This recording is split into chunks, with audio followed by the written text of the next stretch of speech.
பாரதம் கண்ட படைப்பாற்றல் மிக்க கவிகளில் தலை சிறந்தவர் ஸ்ரீ சங்கர பகவத்பாதர் என்று சொன்னால் மிகையாகாது.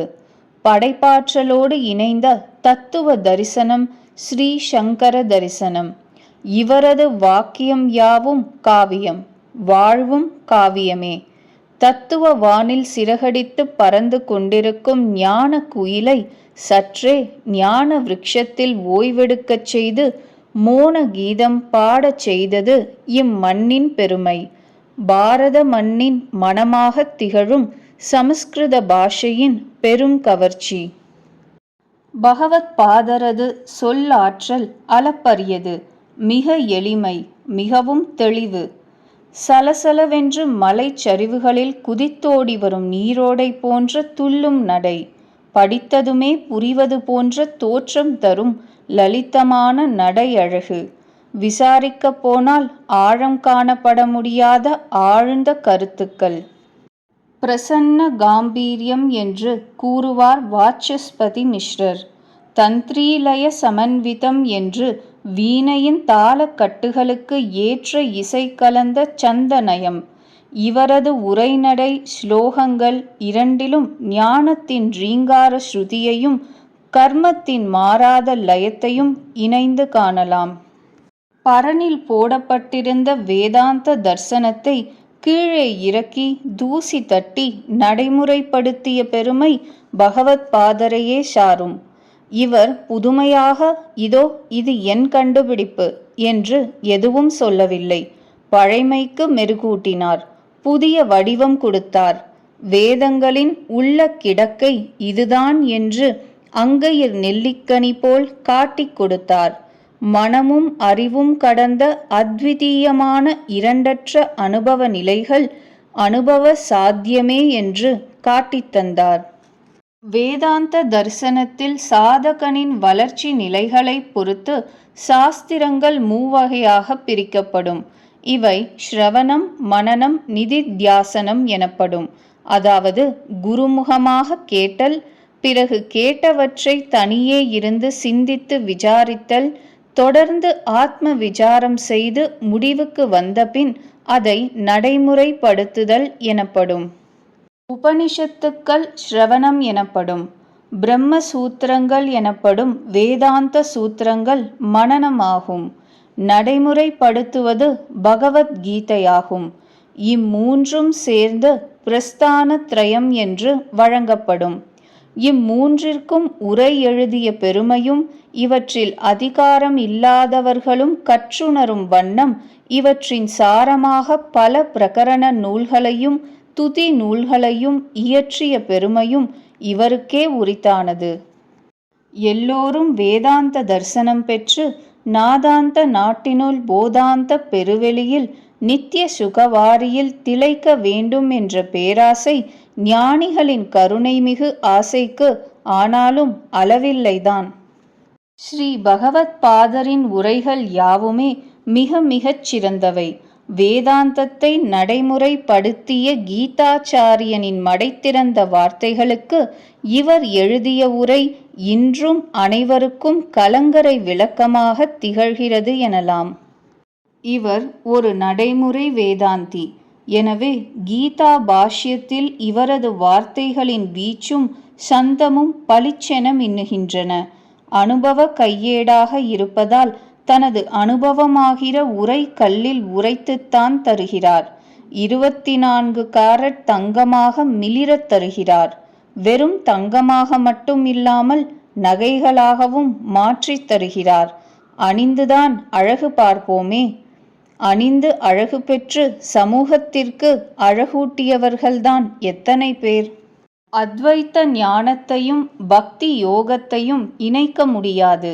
அத்வைத்த சித்தாந்தத்தில் பக்திக்கு ஏது இடம் என்றெல்லாம் வாதங்கள் எழுந்த காலகட்டத்தில் ஞானவானின் அமுத தாரகை போல் வந்தவர் ஸ்ரீ மதுசூதன சரஸ்வதி சுவாமிகள். ஈஸ்வர சாட்சாத்காரம் பெற்ற மகா யோகி, மிகச்சிறந்த கவி, பெரிய தார்க்கிகர்.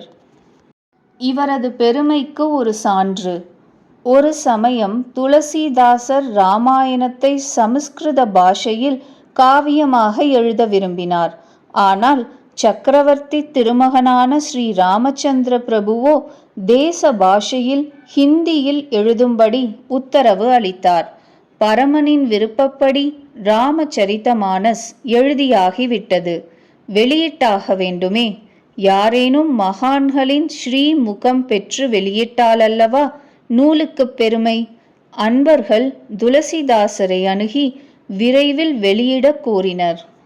அப்பொழுது ஸ்ரீ ராமச்சந்திர பிரபு ஆணையிட்டார். காசியில் இருக்கும் ஸ்ரீ மதுசூதன சரஸ்வதியிடம் சென்று ஸ்ரீமுகம் வாங்கி வெளியிடலாம் என்று. துளசிதாசரும் அதையே விரும்பினார். அன்பர்களுடன் நூலை எடுத்து காசி நகரை நோக்கிச் சென்றார். ஸ்ரீ மதுசூதன சரஸ்வதி அதை பலமுறை படித்து அதில் லயித்து போனார். ஒவ்வொரு அக்ஷரத்திலும் ஸ்ரீராமனின் முகம் தெரிகிறது என்று சொல்லி பாராட்டி ஸ்ரீமுகம் கொடுத்தார். காசி நகரின் கங்கை கரை முழுமையும் அக்பரிடம் கேட்டு பெற்று சாதுக்களுக்கு உரிமையாக்கினார் இவர் ஸ்ரீமத் பகவத்கீதைக்கு கூட்டார்த்த தீபிகா என்ற ஒரு அற்புதமான உரை எழுதியுள்ளார்.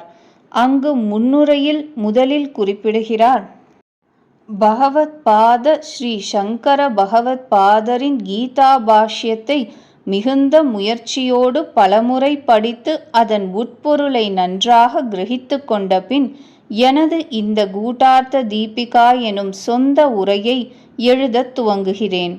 மறைப்பொருளை விளக்கும் உரையாதலால் பெரும்பாலும் ஒவ்வொரு சொல்லுக்கும் விளக்கமளிக்கிறேன். ஸ்ரீ சங்கரரின் கவித்துவத்திற்கும் வாக்கு வன்மைக்கும் இவரது கூற்றே சான்றாக அமைகிறது. பகவத் பாத பாவ்யார்த்தம் ஆலோச்யாதி பிரயத்னதா பிராயஹா பிரத்யக்ஷரம் குர்வே கீதா கூட்டார்த்த தீபிகாம். ஸ்ரீ மதுசூதன சரஸ்வதியே ஸ்ரீ சங்கர ரசத்தில் மயங்குகிறார் என்றால் நாம் எம்மாத்திரம்? இதே கருத்தை ஸ்ரீதர சுவாமியும் மற்ற பல உரையாசிரியர்களும் கூட சொல்கின்றனர். தெளிந்த நீரில் கீழுள்ள தலம் தெரிந்தாலும் கூட அதன் ஆழத்தை கணக்கிட்டு விட முடியாது. அதுபோன்றே தெளிந்த பாஷையாயிருந்தாலும் ஆச்சாரியரின் கருத்தாழம் தீர்மானிக்கப்பட முடிவதில்லை. ஸ்ரீமத் பகவத்கீதைக்கு உரையெழுத துவங்கினார் பகவத் பாதர். பரம்பொருளை தியானித்து கொண்டு கூற ஆரம்பித்தார். சீடன் எழுதத் துவங்கினான். சமாதி நிலையிலிருந்து வெளிப்படும் சமாதி பாஷை இவரது வாக்கியங்கள். அவதார பிரயோஜனம் சொன்னார்.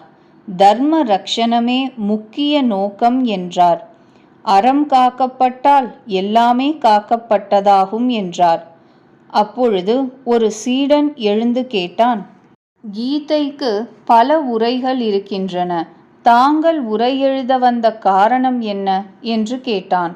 காரணம் இருக்கிறது என்று சொன்னார். பகவானாலேயே உபதேசிக்கப்பட்டதும் பலரால் உரை எழுதப்பட்ட பெருமை உடையதுமான இந்த கீதா சாஸ்திரம் எல்லா வேதங்களின் பொருளையும் தொகுக்கப்பட்டு சாரமாக அமைந்துள்ளது. இதன் உண்மை கருத்து அறிய இன்றும் அரிதாகவே உள்ளது. பலர் இதற்கு பதம், பத பொருள், வாக்கிய பொருள், நியாயம் போன்ற பலவற்றின் அடிப்படையில் உரைகள் எழுதியுள்ளனர். இருப்பினும் முன்பின் முரணாக உள்ள பல கருத்துக்களை கொண்டிருப்பது போலவும் மாறுபட்ட பொருளுடையதாகவும் சாமானிய மக்களால் கிரகிக்கப்படுகின்றன.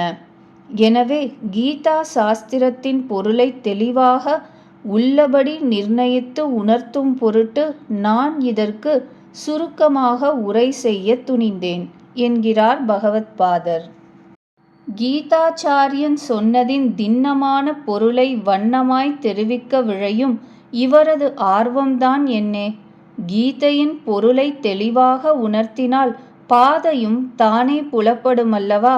கைவிளக்காக பாதை காட்டும் இவரது வாத ரசம் போதம் தருவது, மாயை நீக்குவது.